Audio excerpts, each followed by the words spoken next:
Karena menurutku yang penting lagi dibandingkan cuma menyelesaikan pekerjaan sekolah, tapi bagaimana dia bisa tangguh dan dia bisa melewati pandemi ini. Menurutku itu penting banget kan. Yang penting dia harus bisa survive dan bisa thrive gitu.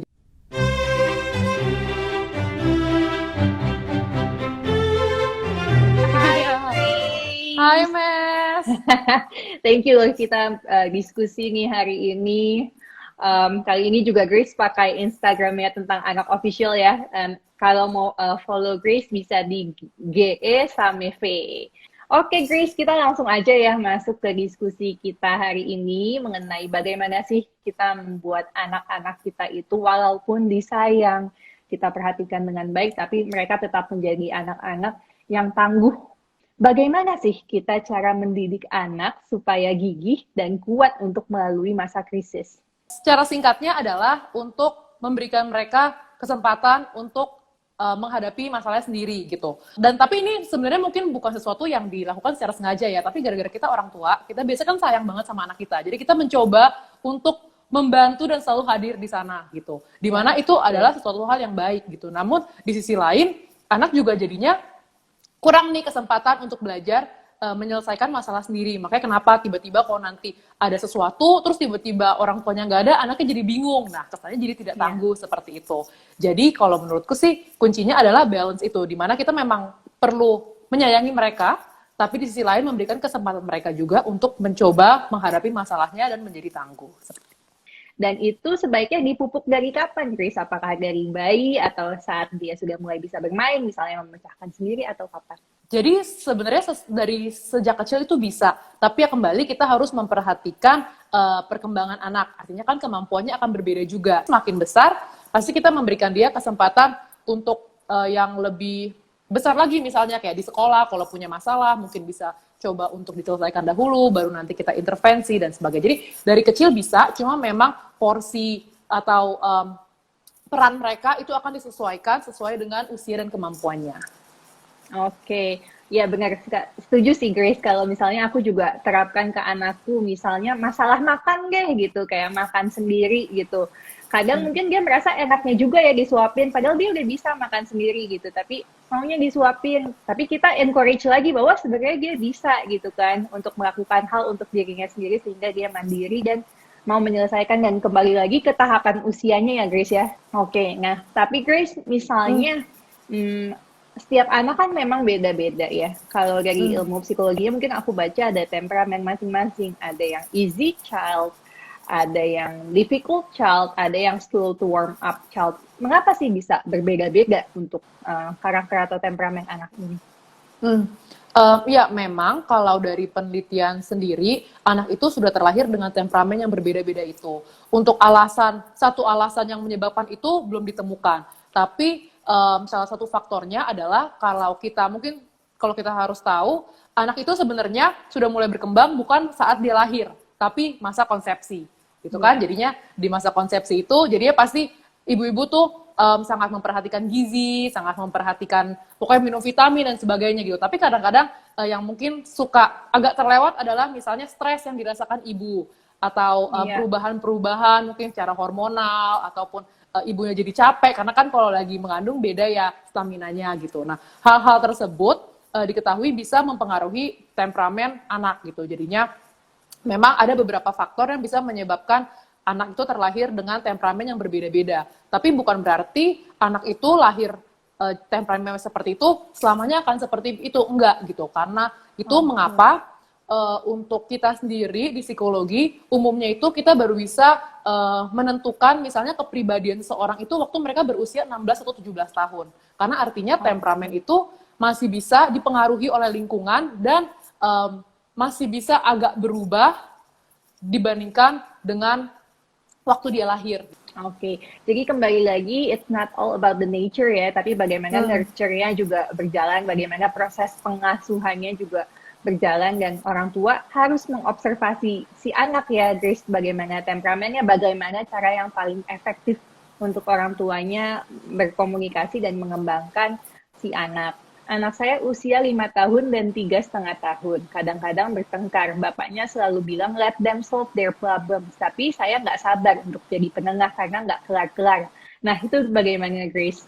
Menurut aku, yang harus dilakukan adalah ayah dan ibu harus saling berkolaborasi. Jadi di satu sisi mungkin let them solve their problem, tapi kembali anak umur 3 sama anak umur 5, apakah mereka sudah mengerti gitu cara problem solvingnya gitu. Jadi mungkin dari ibunya bisa dibantu, mungkin bukan dengan ibunya akhirnya menengahi, tapi misalnya kita bantu dengan membacakan buku atau membacakan cerita, menunjukkan movie mungkin yang ada cerita tentang anak yang berselisih paham, lalu resolusi konflik. Nah, itu juga sebenarnya salah satu cara bagaimana kita mengajarkan anak kita cara mereka meresolusi konflik. Satu lagi yang bisa dilakukan sebagai orang tua juga bisa menunjukkan nih, misalnya ibu sama ayah, kan kadang-kadang mungkin ada nih slack-slacknya atau bersih tegangnya. Nah, kita bisa menjadi model biar anaknya bisa lihat, oh cara problem solving tuh seperti ini gitu. Karena apalagi anak-anak, kalau mereka nggak lihat, kadang-kadang kan mereka nggak tahu caranya. Jadi mungkin yang mereka tahu caranya pukul-pukul, akhirnya itu yang mereka lakukan. Tapi sebenarnya kan nggak efektif juga. Boleh nggak sih Grace kayak nyela di tengah-tengah, kayak coba ini ada masalah apa sih, kalau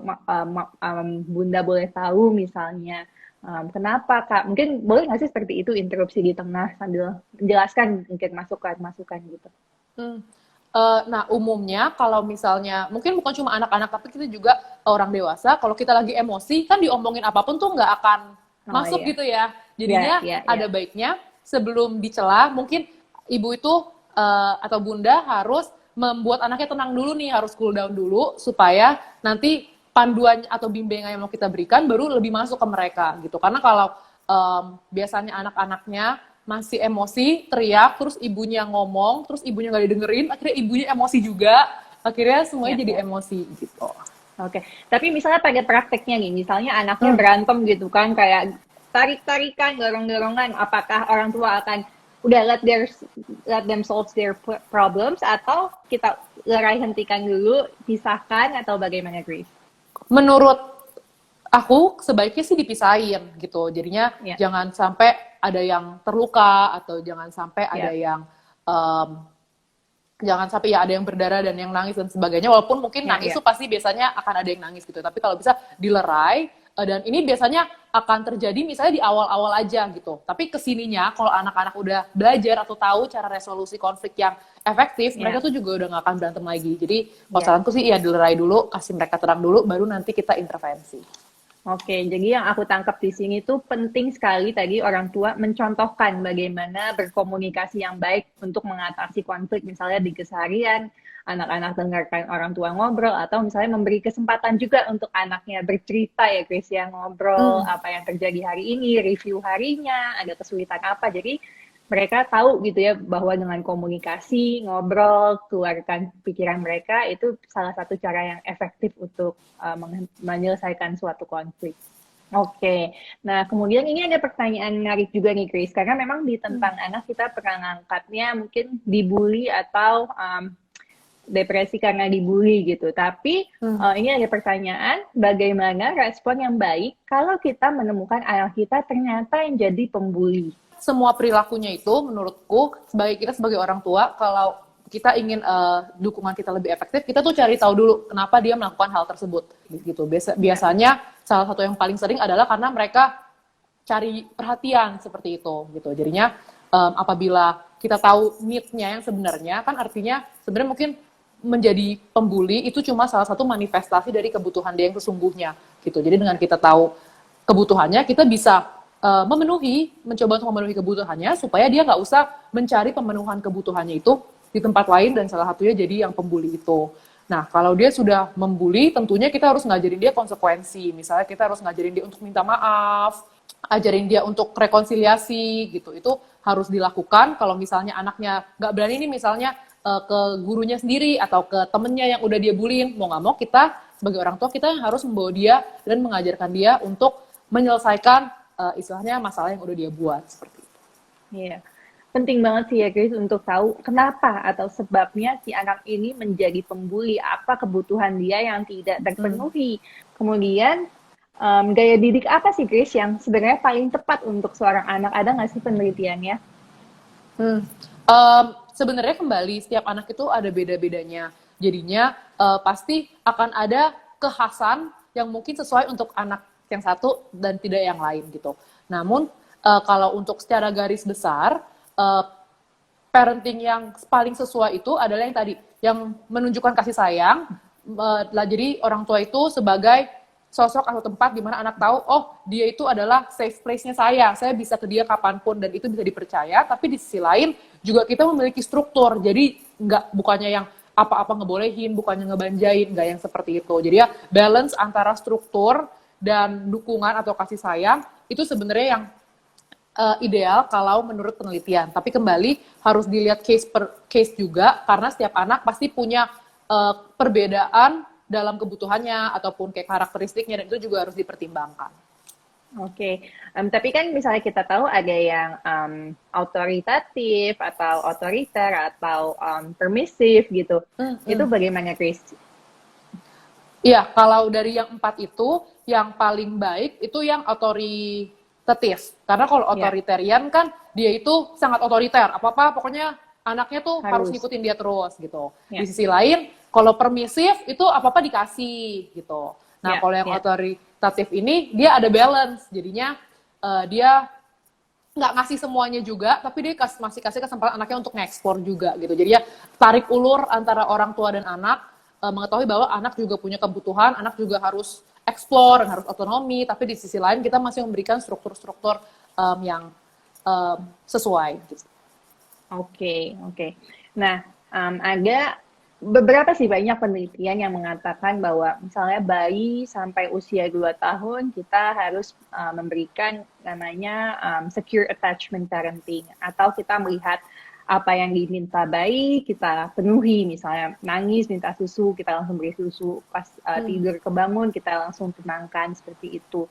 Nah, tapi ada juga banyak yang bertanya, apakah misalnya kita selalu memenuhi kebutuhannya dia langsung, anaknya nanti akan menjadi terlalu manja dan manipulatif untuk kita penuhi sampai 2 tahun itu. Memang seiring dengan berjalannya waktu, anak itu pasti harus kita berikan lebih banyak kesempatan untuk independen atau otonomi. Kalau untuk bayi, memang mereka itu kan masih kita bisa bilang membutuhkan dukungan kita untuk setiap aspek yang dia harus lakukan gitu.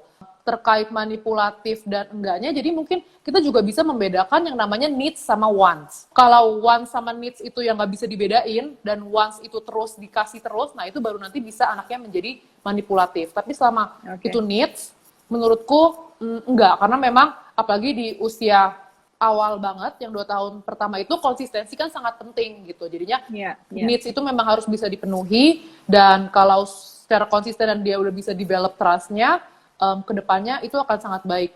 Oke, jadi penting banget sih untuk orang tua membedakan antara need sama wants, apa yang dibutuhkan dan apa yang diinginkan si anak tapi sebenarnya tidak butuh, dan dibutuhkan konsistensi tadi ya, Grace, dari orang tua. Jangan sekarang bilang enggak, terus pas anaknya nangis, ya udah bunda beliin gitu. Itu akan melatih malah sikap karakter dia menjadi individu yang tahu manipulasi gitu, bahwa kalau gue nangis dikasih, pokoknya gue akan nangis. Itu gue sih dulu.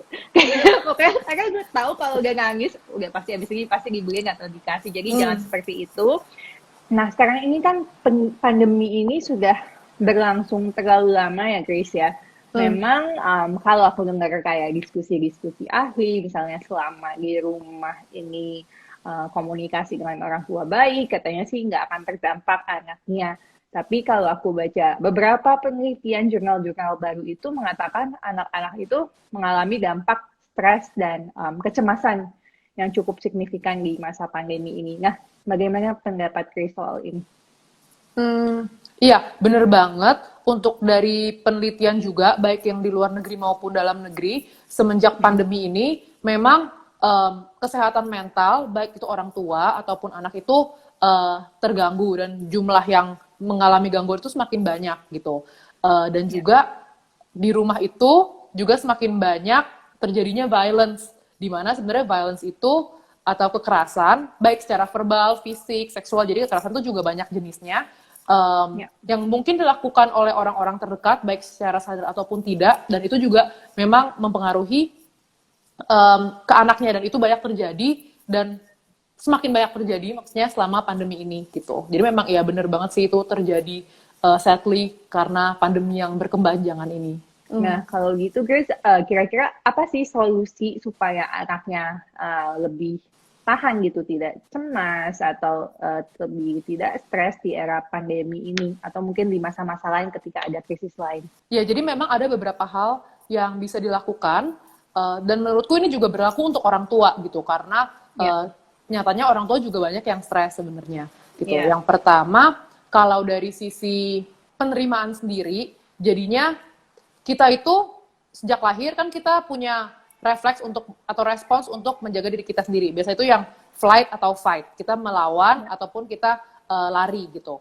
Nah, anak-anak itu biasanya agak ekstrim nih. Jadi kita harus bisa mengatasi kondisi yang kita alami. Jadi jangan kita misalnya serang secara berlebihan ataupun kita lari gitu, karena efeknya akan tidak baik.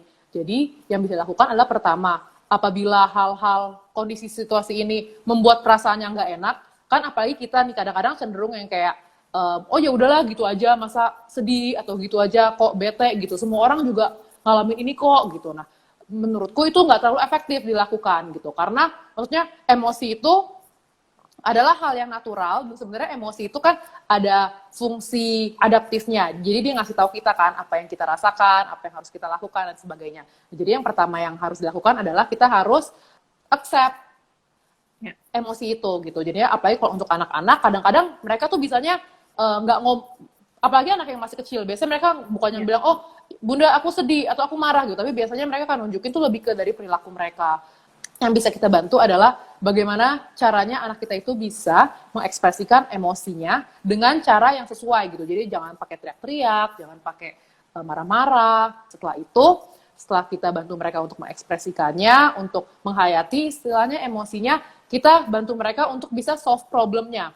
Di satu sisi, kita emang nggak bisa menyelesaikan semua problem, tapi ada di sisi lain, misalnya kita cari tahu atau kita ajak mereka untuk melakukan kegiatan yang bisa membuat mereka merasa lebih baik. Misalnya dengan berdoa, atau misalnya dengan, kalau mungkin suka olahraga, beraktivitas, jalan-jalan keliling komplek, atau apapun itu. Jadinya itu yang bisa dilakukan dari segi emosinya, agar tetap bisa melewati pandemi ini dengan baik gitu. Dan tentunya yang kedua, karena tantangannya itu kan masih banyak banget, walaupun pandemi misalnya anak-anak masih sekolah, pandemi atau krisis, orang tua masih harus bekerja gitu. Jangan lupa untuk melakukan hal-hal yang refreshing gitu, atau misalnya self-care dan sebagainya, baik untuk orang tua dan anak-anak juga sangat penting, karena kita harus ingat bahwa kalau kitanya kering dan kita kosong, kita nggak akan bisa produktif atau tidak akan bisa melakukan hal dengan baik. Jadi kita jangan lupa untuk mengisi cangkir kita sendiri, misalnya kayak gitu. Ya, ya. Jadi kembali lagi untuk orang tuanya juga yang paling penting untuk merasa penuh dan bahagia di era ini ya, untuk memiliki self-care juga dan love, menyayangi dirinya sendiri juga, itu paling penting. Karena kalau enggak, kita nggak sayang sama diri kita, nggak akan ada sayang yang bisa diturunkan, diberikan kepada anak kita ya, Grace ya. Oke, nah kemudian tadi Grace sampaikan bahwa anak tidak secara langsung menyatakan emosinya dia gitu, apakah stres, cemas, apa depresi, tetapi orang tua yang harus melihat. Nah, apa saja sih ciri-ciri atau gejala stres, cemas, depresi pada anak? Yang paling mudah adalah kalau kita melihat adanya perubahan, dan ini adalah perubahan yang istilahnya kayak negatif gitu. Bisa juga apa yang namanya regresi. Jadi misalnya anak sudah bisa sebenarnya melakukan sesuatu, tapi akhirnya jadi nggak bisa lagi. Jadi sebenarnya indikator-indikator pertama yang paling gampang untuk dilihat adalah perubahan-perubahan itu, gitu. Lalu kita harus tanya diri kita sendiri juga, apakah perubahan-perubahan itu akhirnya mempengaruhi fungsi mereka sehari-harinya. Dua kunci utama itu sih yang bisa menjadi red flag pertama bagi orang tua untuk melihat apakah anaknya itu baik-baik saja atau sebenarnya perlu dukungan atau bantuan lebih lanjut. Oke, nah tapi kalau di pandemi ini sendiri, Grace, bagaimana pendapat Grace? Misalnya banyak juga orang tua yang mengeluhkan tugas-tugas sekolahnya terlalu banyak dan berat, hingga kita mendengar banyak sekali berita-berita yang tidak menyenangkan di media gitu. Itu bagaimana menurut Grace? Ya, memang kalau terkait tugas sekolah terkadang agak sulit, karena kan ini berhubungan dengan pihak yang lain, yaitu pihak sekolah gitu. Namun kalau menurutku, karena peran orang tua ini tetap sangat penting kan, karena dukungan orang tua, pokoknya orang tua tuh perannya tuh penting banget di anak-anak. Jadi menurutku karena di masa pandemi ini atau di masa krisis seperti ini kita harus sadar bahwa anak kita itu nggak lagi berada di kondisi yang seperti biasanya gitu. Baik itu anak yang baru pertama kali sekolah ataupun anak yang misalnya udah sekolah beberapa tahun lalu sekarang seperti ini. Itu kan kondisi sekarang ini maksudnya terjadi nggak tahu deh 100 tahun atau 200 tahun sekali gitu ya. Jadinya sebenarnya ini adalah hal yang baru. Oleh karena itu sebenarnya orang tua sendiri juga harus lebih fleksibel istilahnya dengan anak-anaknya gitu. Kalau memang anaknya mau mengerjakan, masih bisa mengerjakan, silahkan dipandu. Tapi misalnya kalau anak itu udah yang kayak, kok kayaknya udah mumet, udah stres gitu, jangan malah dibilang, oh temen kamu juga bisa gitu. Karena kembali setiap anak tuh beda-beda. Dan kita harus mempertimbangkan faktor ini, karena menurutku yang penting lagi dibandingkan cuma menyelesaikan pekerjaan sekolah, tapi bagaimana dia bisa tangguh dan dia bisa melewati pandemi ini. Menurutku itu penting banget kan. Yang penting dia harus bisa survive dan bisa thrive gitu. Jadinya menurutku seperti itu. Dan kalau memang sekolah bisa diajak bekerja sama, menurutku nggak ada salahnya orang tua mungkin diskusikan sama sekolah tentang kendala anaknya itu. Iya betul, komunikasi dengan sekolah menurutku itu juga penting banget. Ya, itu penting banget sih. Aku setuju banget yang Grace sampaikan bahwa yang terpenting di masa pandemi ini bukan situasi yang normal. Jadi yang terpenting bukanlah akademis penting, tapi itu bukan yang utama banget saat ini. Yang terpenting anak kita tetap sehat, dan baik sehat fisik maupun mentalnya, dan dia bisa berkembang ya, maksudnya tetap bisa thriving di masa pandemi ini. Dan satu mungkin yang kadang orang tua enggan adalah untuk komunikasi dengan guru dan sekolah si anak, atau mungkin kadang orang tua terlalu sibuk, tapi itu sangat penting untuk dikomunikasikan bagaimana kondisi anak dalam menghadapi tugas-tugasnya misalnya, dan kembali lagi setiap anak berbeda. Oke. Ini ada pertanyaan menarik juga nih Grace, dari Fitriana Sarifa. Bagaimana mengatasi anak yang dulunya senang bermain dengan teman, sekarang tidak mau dan hanya ingin bermain dengan orang tuanya? Menurutku itu wajar, karena memang kayak keterampilan sosial semua orang mungkin bisa, tapi keterampilan sosial ini adalah sesuatu yang perlu dipraktekkan. Nah, sekarang kan pandemi itu udah bisa dibilang dari Maret, itu artinya udah mau 9 bulanan. Jadi mungkin selama 9 bulan ini akhirnya dia kan ketemunya tuh orang yang sama terus setiap hari. Makanya kenapa kalau akhirnya dia keluar ketemu orang lain, dia akan menjadi agak takut gitu. Tapi menurutku apalagi anak-anak tuh sebenarnya kan masih sangat fleksibel dan cepat beradaptasi. Jadi sebenarnya kalau mereka nanti keadaan maksudnya udah kembali lagi yang sekolah buka dan sebagainya, kita udah bisa keluar lebih banyak, dia nggak akan membutuhkan waktu yang lama untuk bisa berinteraksi dengan lingkungan sosial gitu. Jadi memang ya karena sekarang kita adalah lingkungan sosial mereka, ya artinya keterampilan sosial ataupun rules sosial yang kita ingin ajarkan ke mereka, ya kita praktekannya dengan lingkungan keluarga dulu gitu, sebelum nanti mereka ketemu lagi sama orang-orang di luar. Tapi ya ini berbeda misalnya kalau ada yang sesuatu yang terjadi akhirnya anak jadi menarik diri dari lingkungan. Nah itu mungkin perlu dicari tahu. Kalau memang ada kondisi seperti itu, maka artinya mungkin ada hal lain yang sudah terjadi gitu, dan itu yang perlu dicari tahu. Oke. Ya, mungkin bisa ditambah satu lagi, Mas. Mungkin yang penting juga adalah bagaimana narasi kita di rumah gitu.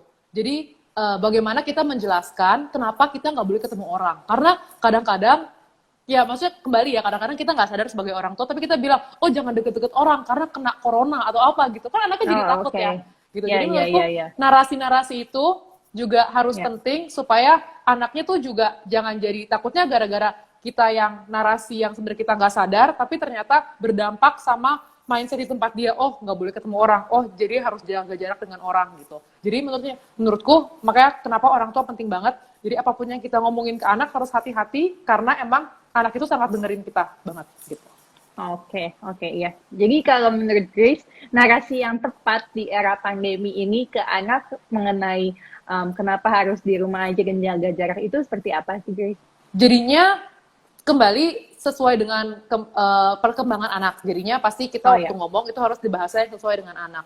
Mungkin kita lebih ngejelasin tentang virusnya di satu sisi, dan maksudnya kita dibandingkan daripada kita ngomong misalnya kayak, oh kita jangan deket-deket sama orang karena nanti bisa ketularan virus gitu. Lebih baik kita ngomong, oh kita menjaga jarak supaya untuk melindungi masing-masing orang gitu. Jadi mungkin kata-kata yang dipakai itu jadi jangan kayak nyalain orang karena gitu, tapi lebih kayak gara-gara kita mau melindungi satu sama lain, tapi sebenarnya boleh kok, cuma gara-gara kita saling sayang nih sama orang lain, makanya untuk sekarang kita jangan dulu ya gitu, mungkin kita sekarang video call dulu atau dari jauh aja, mungkin narasi-narasi dan kata-kata yang mungkin kadang-kadang kita tuh hanya selewat terus kita omongin, itu yang harus hati-hati banget gitu. Oke, iya, setuju sih. Tetangga saya apa yang diminta, kalau sama bundanya bilang enggak, pasti langsung nangis. Nangisnya sampai bentur kepala ke dinding dan ke lantai, sampai bundanya memenuhi apa yang diinginkan. Nah, itu bagaimana, Grace, kalau seperti itu? Kalau menurutku, ini bukannya prasangka ya, tapi aku nggak tahu dari mana dia tuh bisa dapat ide sampai harus membenturkan kepala gitu. Karena itu kan sebenarnya udah menyakiti diri, dan menyakiti diri itu tidak boleh. Tapi kembali menurutku, jadi tetap nggak dikasih, tapi mungkin untuk kondisi itu, anak itu harus dihentikan perilakunya. Jadi waktu dia mau membenturkan kepala, kita harus stop dia. Setiap kali anak itu menunjukkan perilaku self-harm, atau kayaknya udah ancang-ancang mau self-harm, kita harus berhentiin gitu. Tapi tetap aja, menurutku jangan dikasih, jangan sampai asosiasi antara self-harm atau ngejedot-jedotin kepala itu sama dengan mendapatkan yang dia inginkan gitu. Jadi menurutku kayak gitu. Mungkin kalau udah sampai ada tanda menyakiti diri sendiri atau menyakiti orang lain, ada baiknya mencari tenaga profesional ya, Grace ya, seperti ke psikolog anak gitu ya. Nah, kemudian Grace, tadi kan kita membahas sudah ya gejala anak-anak yang depresi mungkin atau cemas. Nah, kapan sih selain misalnya tadi menyakiti diri sendiri dan orang lain, seorang anak itu harus dibawa ke psikolog anak atau psikiater? Anaknya itu misalnya cuma menunjukkan tadi simptom-simptomnya itu atau gejala-gejalanya itu sekali-sekali, mungkin itu kita masih bisa handle sendiri di rumah. Tapi kalau kita gejala itu atau simptom itu ditunjukkan, misalnya selama 2 minggu secara berturut-turut, itu kan artinya udah konsisten. Nah itu adalah waktu untuk pergi konsultasi ke tenaga medis. Jadi ya kalau sudah, karena kalau untuk diagnosa juga memang kriterianya adalah perilaku-perilaku tersebut secara konsisten ditunjukkan selama 2 minggu atau lebih. Dan memang perilaku tersebut mengganggu fungsi kesehariannya dia, baik di sekolah ataupun di rumah. Itu pokoknya terganggu dan udah 2 minggu atau lebih, sangat disarankan untuk mencari bantuan profesional untuk anak dan keluarganya juga. Oke. Ya, oke, ngerti. Jadi kalau ada gejala-gejala itu konsisten, terus-menerus, lebih dari 2 minggu, sebaiknya mencari tenaga profesional. Anak saya laki-laki, 4 tahun, empatinya kurang sama adiknya, usia 15 bulan, suka memukul secara curi-curi ke adiknya, dan mudah ngambek kalau gagal. Itu bagaimana cara mengatasi sibling rivalry? Yang pasti, yang pertama, itu nggak boleh dibanding-bandingin anaknya. Gitu. Dan kadang-kadang itu adalah hal yang kembali kita nggak sadar melakukannya, tapi sebenarnya dampaknya itu besar ke anak. Jadi yang pertama itu nggak boleh dibanding-bandingkan, dan yang kedua juga kita harus memastikan bahwa kita melihat anak kita tuh sebagai anak. Jadi kadang-kadang kalau jadi yang besar, kita kadang-kadang suka ngomong gini, kan kamu abangnya, jadi kamu harus begini gitu. Jadinya, pressure yang seperti itu kadang-kadang sangat mempengaruhi anak gitu. Padahal karena kan sebenarnya dua-duanya itu masih anak-anak dan mereka masih memiliki kebutuhan mereka masing-masing. Karena kalau ceritanya mereka merasa mereka harus berkompetisi dengan adiknya atau kakaknya untuk mendapatkan kasih sayang orang tuanya, pasti sibling rivalry itu akan lebih banyak ditunjukkan gitu. Dan mungkin menurutku kan Messi juga punya 2 anak nih. Gimana Galen sama Galdan? Iya. Aku persis yang kamu sebutkan semua sih, itu aku praktekkan gitu, bahwa satu, nggak pernah ngebandingin, kedua, nggak pernah menunjukkan bahwa Galen itu punya kewajiban sebagai kakak, bahwa kamu kan kakaknya, kamu tidur sendiri ya, kamu kan kakaknya, jadi bunda pegang adik dulu. Aku nggak pernah seperti itu, tetapi lebih memberi reward ke dia. Galen, mau nggak tolongin bunda, mau nggak ambilin baju adik. Jadi kayak lebih menunjukkan bahwa dia itu dilibatkan, dan bunda percaya ini sama aku bahwa aku mampu melakukan sesuatu untuk membantu orang lain. Dan Galen sih sayang banget. Aku belum lihat sih sampai sekarang untuk sibling rivalry itu gitu, karena memang ya kembali lagi tadi kata Grace, tidak membandingkan dan lebih saling melibatkan gitu, dan mengucapkan misalnya Galdan sayang banget loh sama Kang Galen. Galdan seneng deh lihat Kang Galen bantu. Jadi kayak menimbulkan bagaimana emosi yang bahagia di Galennya. Kayak gitu sih, Grace. Bener nggak? Benar-benar setuju banget gitu. Karena ya Ya, kembali narasi kita akan sangat penting banget. Jadi kalau kita menciptakan, oh sebenarnya kakak beradik ini kayak match that's given from heaven, yang dimana mereka ya, saling melengkapi, mereka juga ya, akan merasain seperti itu gitu. Walaupun ya ya, namanya anak-anak, kadang-kadang pasti ada lah ya kayak jealousnya atau apanya gitu, itu wajar ya, ya, menurutku. Tapi ya. sampai sibling rivalry itu ya tergantung dengan bagaimana kondisi yang kita buat di rumah. Pendekatan. Ya, bagaimana pendekatan orang tua terhadap perilaku ke kakak dan adiknya itu sih. Betul, Betul. betul banget. Oke. Nah, selanjutnya nih, ada pertanyaan menarik banget dari N. Along. Bagaimana agar orang tua mengajarkan anak untuk self-love, tetapi tidak membuat mereka malah menjadi selfish? Kembali menurutku peran orang tua itu sangat penting di sini. Jadinya orang tua juga harus bisa menunjukkan bahwa kasih sayang dia ke anaknya itu adalah unconditional gitu. Ya, Karena apalagi kalau biasanya anak masih kecil, banyak sekali tekanan-tekanan itu dari orang tua, kayak misalnya aduh takut nggak disayang kalau nilainya jelek, atau takut nggak disayang kalau ngelakuin kesalahan ini gitu. Nah jadinya kalau dari peran dari orang tuanya sih harus nunjukin bahwa aja kalau salah memang tetap salah. Kalau misalnya nilainya kurang baik, misalnya oke, artinya kita harus belajar lebih baik lagi. Tapi itu tidak mengurangi kasih sayang orang tua ke anaknya gitu. Karena kasih sayang orang tua ke anaknya ya untuk dirinya gitu. Menurutku untuk anak-anak, bagi yang lebih kecil, biasanya afirmasi-afirmasi dari lingkungan itu adalah penting gitu. Dan kadang-kadang yang kayak tadi Messi bilang, bedanya selfish sama selfish itu. Jadinya kadang-kadang orang tua kirain, kalau ceritanya kita mau kasih afirmasi itu artinya perilakunya itu udah dilupain aja gitu, misalnya nggak ada konsekuensinya. Nah itu adalah dua hal yang berbeda. Perilaku itu perilakunya, tapi bukan berarti karena perilakunya seperti itu orang tua jadi kurang sayang atau lebih sayang gitu. Nah jadi itu sih menurutku yang cara yang paling penting, dimana nanti kalau dia udah mendapatkan itu dari orang tuanya, dia udah yakin, nah akhirnya semakin dia besar dia juga akan yakin dengan dirinya sendiri. Iya, setuju banget sih Grace. Jadi jangan khawatir kita memberikan kasih sayang, kemudian memenuhi kebutuhannya tadi, needs-nya gitu, sehingga anaknya akan berkembang menjadi seseorang yang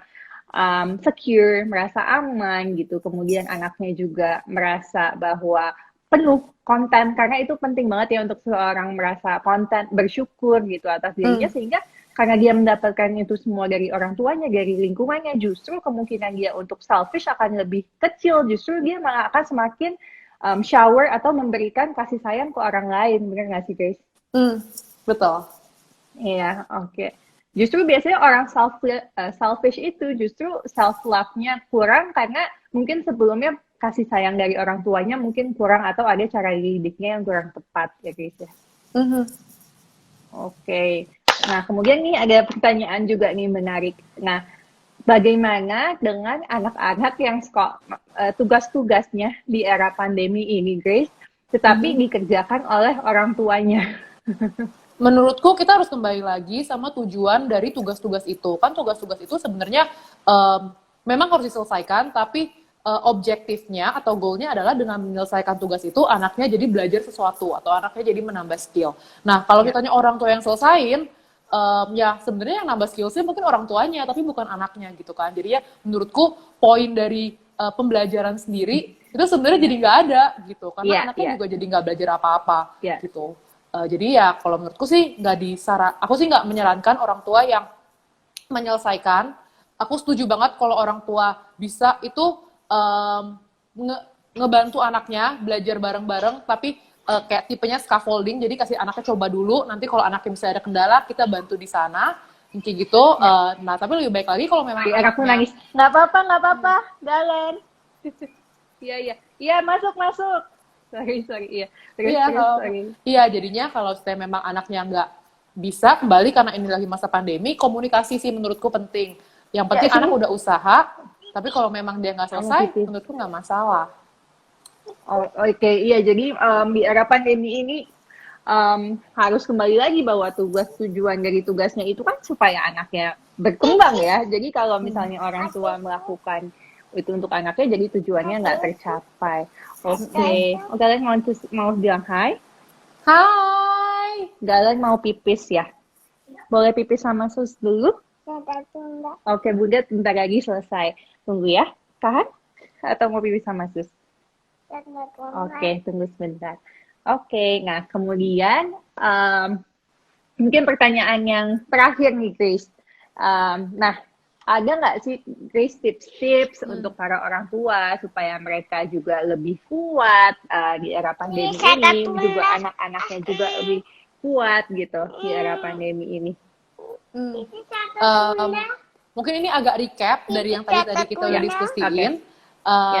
Yang pertama, yang pasti orang tua itu harus lebih fleksibel, baik dengan anaknya ataupun dengan dirinya sendiri. Karena terkadang banyak juga orang tua tuh yang super ambisius gitu, padahal anaknya tuh kayak biasa aja, tenang-tenang aja gitu kan. Nah, kembali jadinya mungkin kita harus menyertai faktor bahwa kita bukan dalam kondisi yang optimal. Memang maksudnya ini beda dengan kalau kita menjadikan pandemi ini sebagai excuse. Enggak ya, proses tetap kita hargai, tapi ya kembali pasti mungkin anak nggak akan seoptimal itu belajarnya dibandingkan kalau mereka pergi ke sekolah tatap muka misalnya kayak gitu. Jadinya menurutku ekspektasi orang tua juga harus disesuaikan. Jadi orang tua juga, karena kalau ekspektasinya nggak sesuai, nanti orang tuanya moodnya nggak baik dan sebagainya, itu pasti juga akan mempengaruhi lingkungan keluarganya, interaksi dengan keluarganya dan sebagainya. Jadi itu pertama harus fleksibel dalam hal ekspektasi. Lalu yang kedua self care, kembali penting banget self care.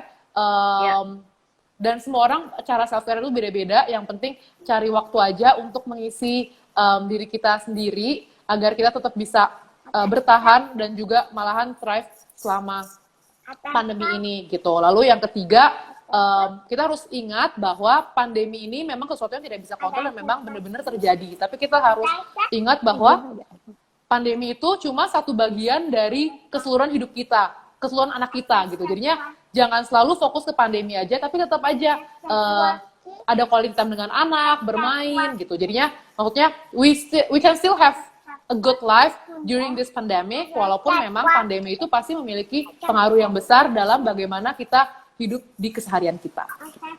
Oke, thank you banget Grace. Jadi penting banget nih untuk para orang tua. Mungkin kalian juga ada tekanan balik lagi dari media sosial atau mungkin tadi juga saling lihat ke anak-anak yang lain bagaimana. Oke, jadi anakku butuh pipis, tapi Grace sudah merecap semuanya dengan sangat baik dan semoga ini semua bermanfaat untuk teman-teman. Oke, jangan lupa semua untuk follow tentang anak dan terima kasih Grace atas ngobrol-ngobrolnya hari ini. Anakku sama-sama. Oke, kita akhiri dulu ya semua.